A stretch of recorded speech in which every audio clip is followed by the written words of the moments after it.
back to another video by DFW Gunworks. Told you I was going to bring you in, the next video would be the Steyr AUG, and that's what I have here in front of me. I've done some footage on it, some range footage, and I'm just going to show you guys the gun today, talk about it a little bit so you guys kind of can see what this gun's all about. So here you have in front of us is the Steyr STG77, or Steyr AUG, or Steyr AUG, whatever way you decide to pronounce it, that's on you. Guns have a couple of those names, but we all know it as the AUG, AUG, Steyr STG77. So first and foremost, this is the Gen 1 or A1. There are 3 versions of it that I know of now. There's the A2 and A3. The A1 has this optic on here that does not move. It's actually onto the receiver itself, and it's got a 1.5 magnification. Acts like a carrying handle too. You can carry the gun by this. Pretty neat design that they have here for this rifle. The neat thing about it as well is that this is a 20-inch barrel in this AUG, which most guns, the 20-inch barrel will be a lot longer. I'm going to show you actually real quick. I'm going to pull up my AR. So this is my AR. It's got a 16-inch barrel. I'm going to put them next to each other so you can kind of see difference. So it's obviously about not actually 4 inches from the 16 to the 20 inch. It looks like about 2 inches at the end of that my AR, to see the exact length difference. But still, having a 20-inch barrel, which is 4 inches more just barrel for the round to go through, and being at 1.9 twist rate, does help this rifle to perform just as good, if not better, than other rifles. So it's pretty neat. A lot of different things you can do with this rifle. Hold that stock like that foregrip, bring it back down. I'm gonna take it apart for you guys right now so you guys can see. It is again a pretty neat gun. Let's get into the unboxing real quick and go from there. So I already have the gun out. You guys, the gun comes in the box. No magazine in it inside the box. And the box here, 4 mags, 2 42 round mags, and 2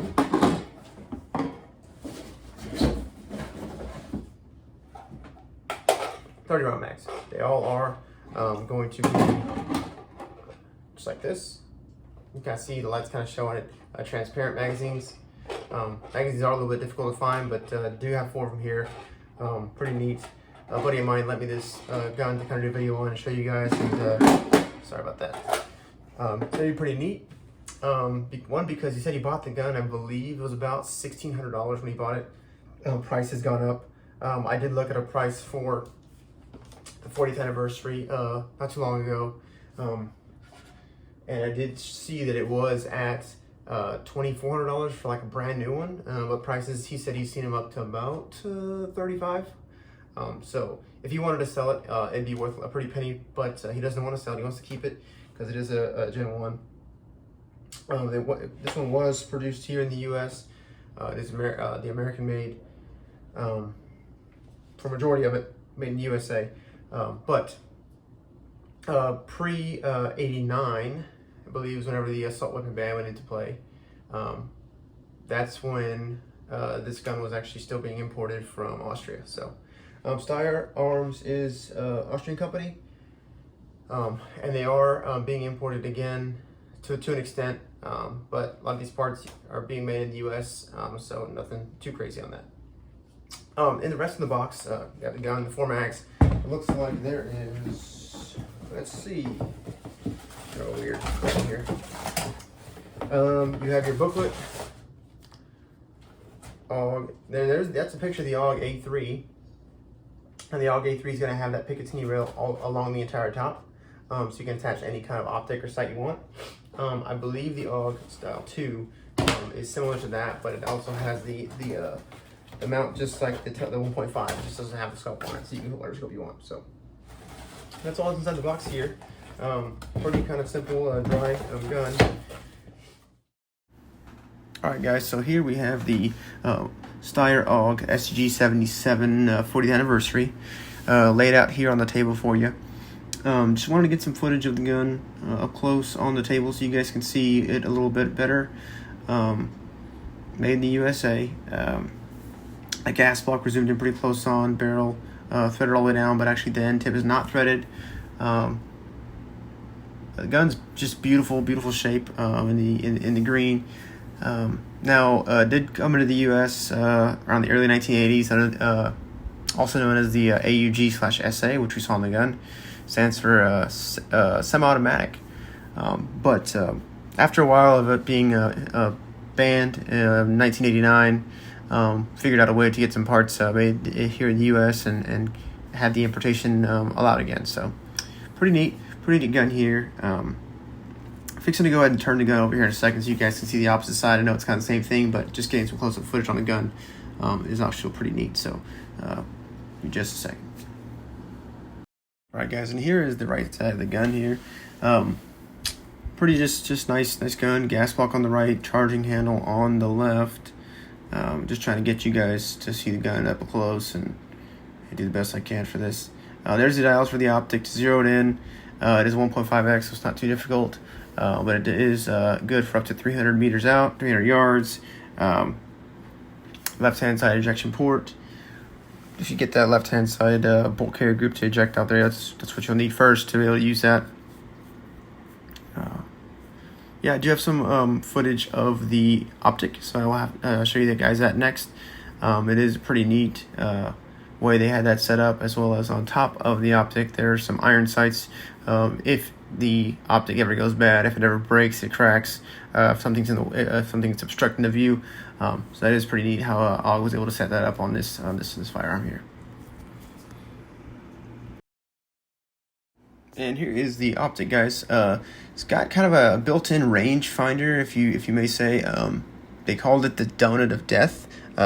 Basically, it's designed so that at 300 meters out, a 5'11" / 6 foot tall guy would fit directly inside that donut there, kind of giving you a sense of how far out your target is. So pretty nice. Kind of hard to get that zoomed in just right there, but you can kind of see that optic is pretty neat.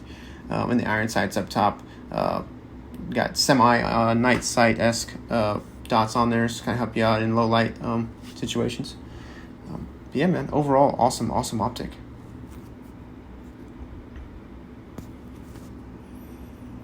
All right, so let's go ahead and pull this gun apart here.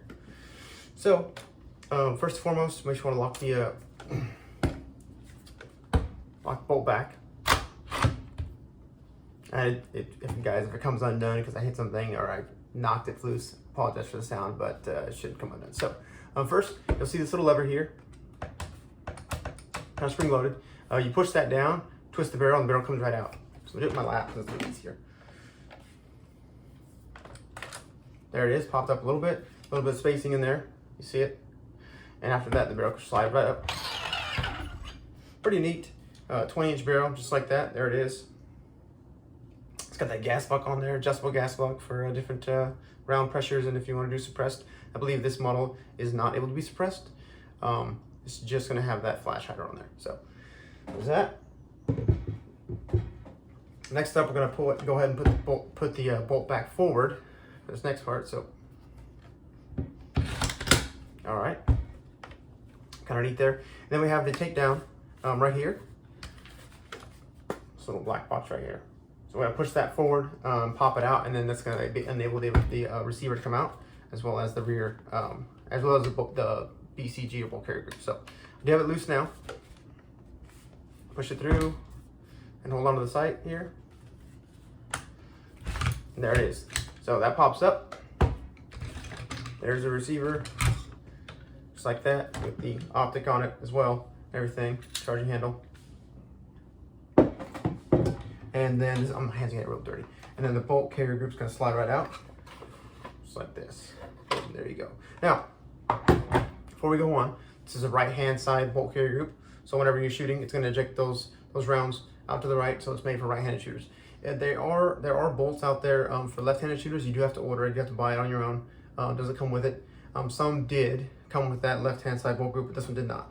So this one's strictly for right-handed shooters, or if you're a left-handed shooter, you're gonna have to cope with the rounds firing in your face.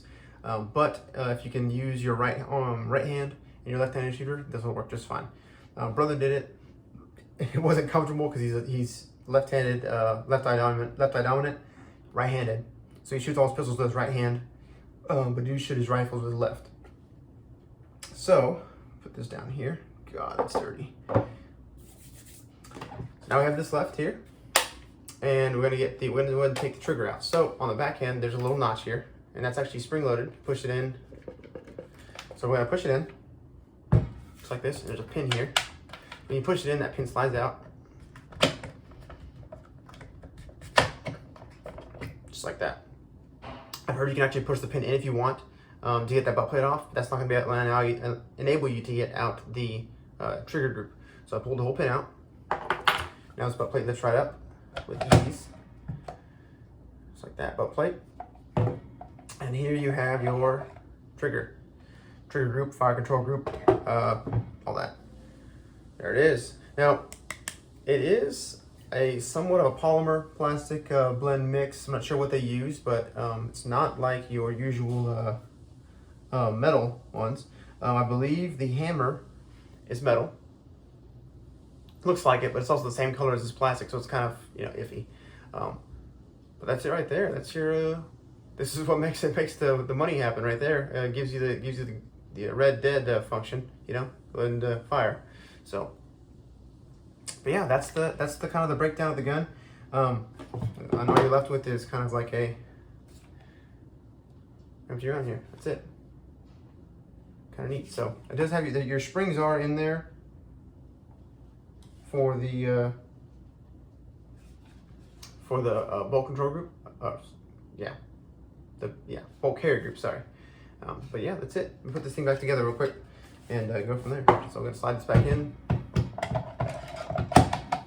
That's in. I can see straight through the hole. You guys look. Put the butt plate back on. Kind of lines up, not really perfectly. I'm going to have to push this down to get that in there.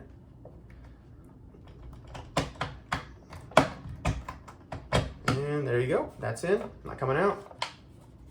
Next we'll slide in the bolt carrier group. Oh man. There we go. Slide this in here slowly. I'm not going to drop it. I'm actually going to turn this to a horizontal line here. Slide it in. There we go.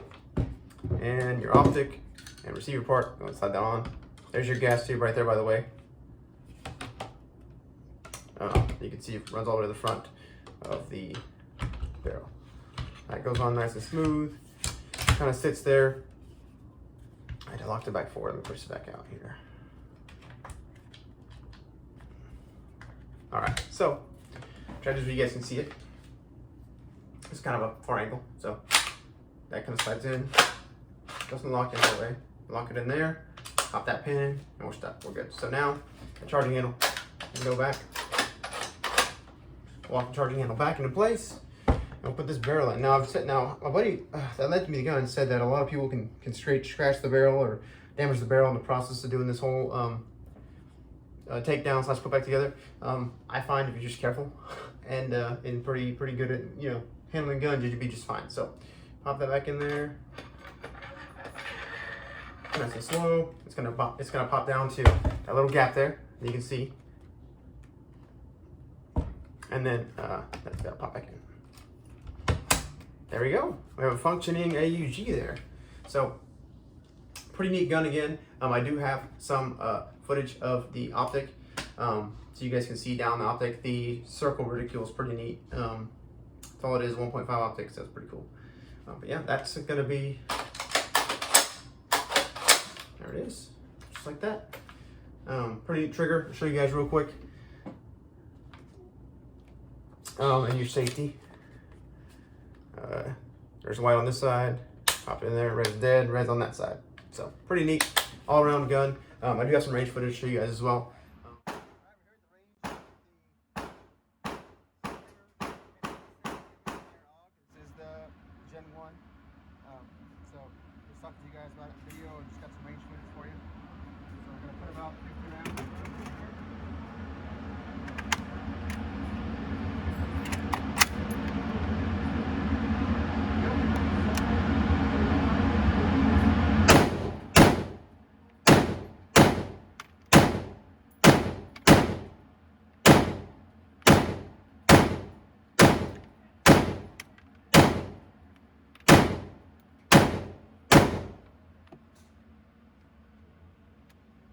before, it's right above your face, so you do get some gas back in your face a little bit. It's not too enough. Can't change it to the side, but yeah, let's put some more in.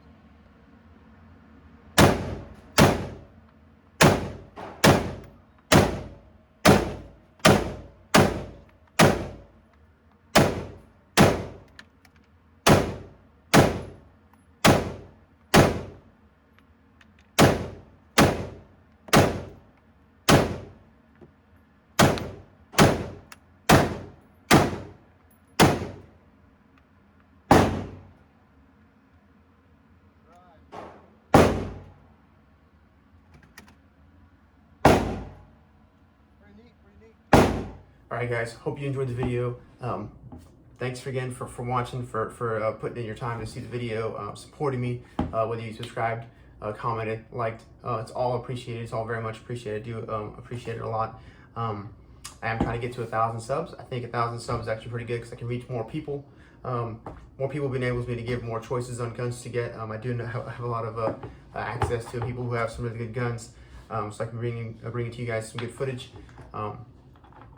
I will kind of put up in the next video at the end. We'll figure out what the video will be next after. I'm gonna probably do a video on the CZP09 that I do have, but at the end of that video, I'll ask you guys and see if we can get some take on what you're gonna do next, whether it's H&K USP 45, MK23 from H&K, the Manurin revolver, which is also very rare. I also have SP5K, brother has that I can borrow, and I'm probably gonna do a video on that one too. Just kind of got a lot of footage coming to you guys, man. I have a lot of access to these guns, and I just want to get some footage out to you guys. So again, thanks for watching. Like, subscribe, comment. I do read all the comments, and I get back to you as quick as I can. But again, have a good day, guys. Peace.